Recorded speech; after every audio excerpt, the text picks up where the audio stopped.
1. During a classroom discussion, a teacher says, "First, we will brainstorm ideas, then we will create an outline before writing." What is the primary purpose of this statement? A. To engage students in conversation. B. To explain the steps in a process. C. To encourage creativity. D. To summarize a lesson.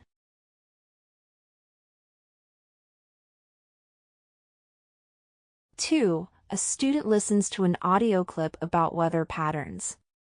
The speaker uses terms like precipitation and humidity. What strategy can help the student understand these terms? A. Predicting content.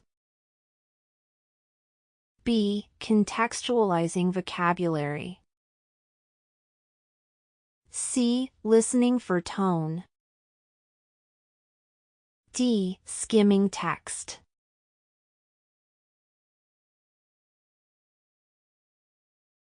3. A teacher gives oral instructions. Please form groups of 4 and discuss the reading assignment for 10 minutes.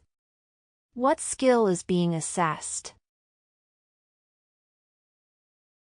A. Inferencing. B. Understanding multi-step directions.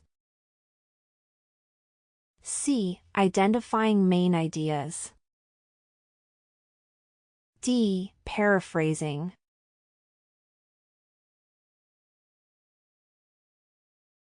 Four. What type of listening activity requires students to evaluate whether a speaker's argument is valid or flawed?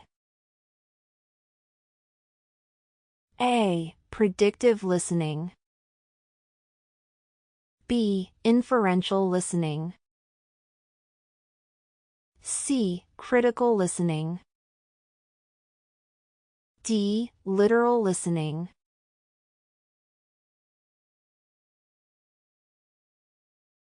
5. A teacher asks students to identify the speaker's mood from an audio clip of a story. Which feature should the students focus on? A. Vocabulary. B. Pronunciation. C. Tone of voice. D. Grammar structure.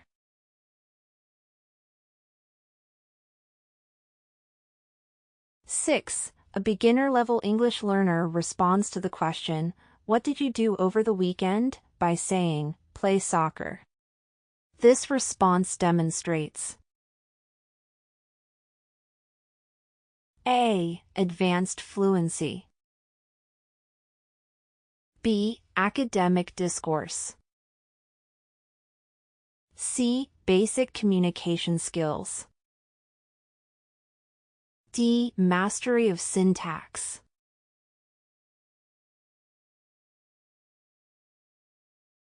7. Which strategy would best support a student struggling with pronunciation in speaking activities? A. Listening to native speakers' recordings. B. Practicing silent reading. C. Writing down unfamiliar words. D. Memorizing grammar rules.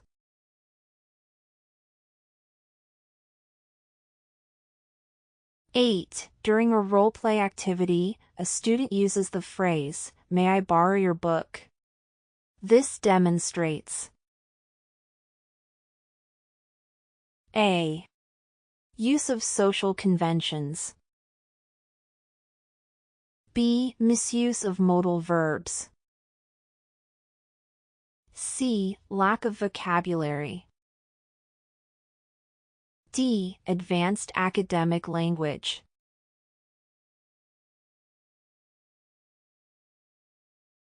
9. What is the best way to encourage English learners to expand their speaking proficiency?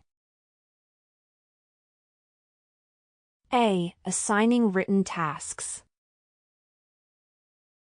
B. Repeating questions multiple times. C. Providing sentence stems and scaffolds. D. Using a grammar drill.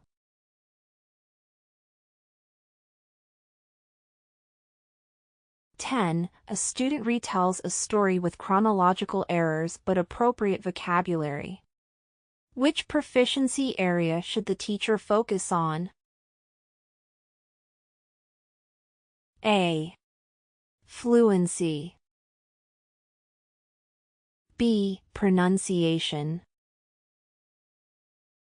C. Syntax. D. Sequencing.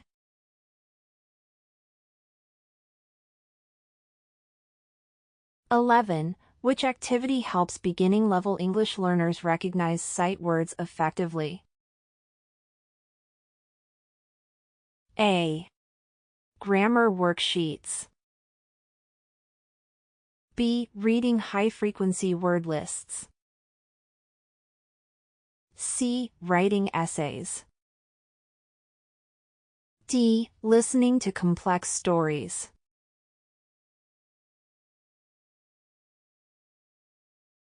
(12) A student is struggling to determine the meaning of an unfamiliar word in a passage. What strategy would best help? A. Memorizing vocabulary lists. B. Skipping the word entirely. C. Using context clues. D. Translating every sentence.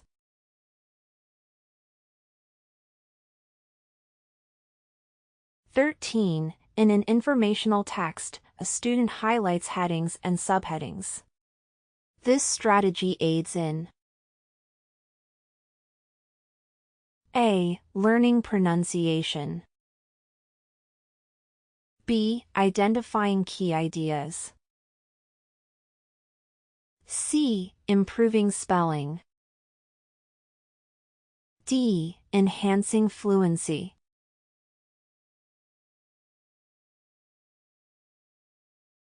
(14) A teacher asks students to compare and contrast two characters from a story. What type of reading skill does this target?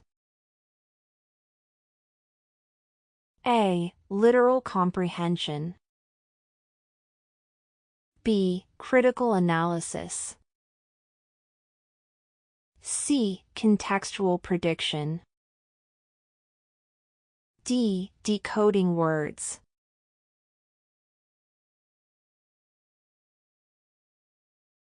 (15) A student reads aloud but pauses frequently to sound out words.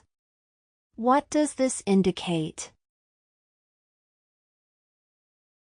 A. Strong fluency. B. Limited decoding skills. C. Comprehension issues. D. Overuse of strategies.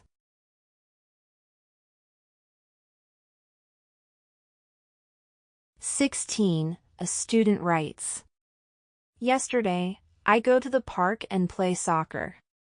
Which aspect of language needs improvement? A. Vocabulary usage.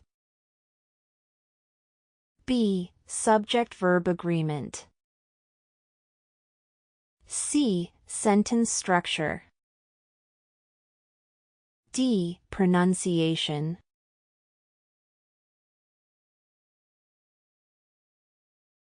(17) What is the best strategy for helping English learners organize their writing? A. Encouraging free writing without structure. B. Using graphic organizers. C. Focusing solely on grammar corrections. D. Assigning long essays.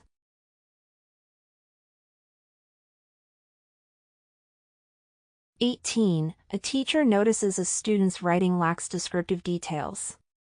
What activity would address this issue? A. Vocabulary quizzes. B. Peer editing. C. Sentence expansion exercises. D. Silent reading.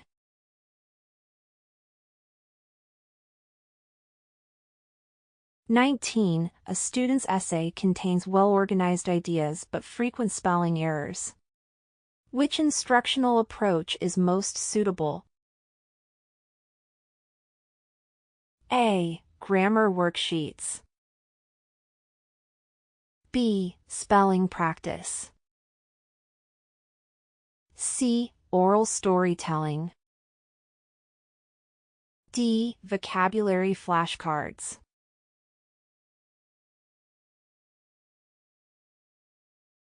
(20) When teaching English learners to write narratives, what should the teacher emphasize first? A. Using complex vocabulary. B. Developing a clear beginning, middle, and end. C. Perfecting grammar. D. Avoiding dialogue.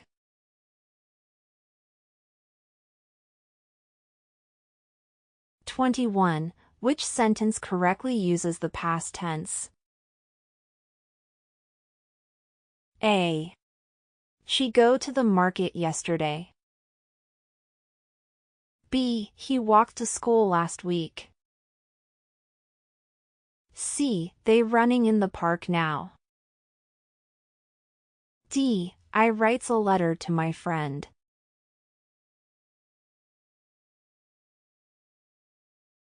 (22) A student uses the word biggest in a sentence. That is the biggest dog I've ever seen. Which grammatical structure is demonstrated? A. Comparative adjective. B. Superlative adjective. C. Adverbial phrase.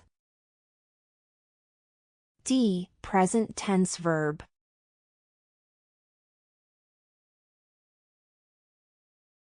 (23) What is the best way to teach academic vocabulary to English learners? A. Rote memorization. B. Connecting words to visuals and contexts. C. Providing bilingual dictionaries. D. Using only advanced level texts.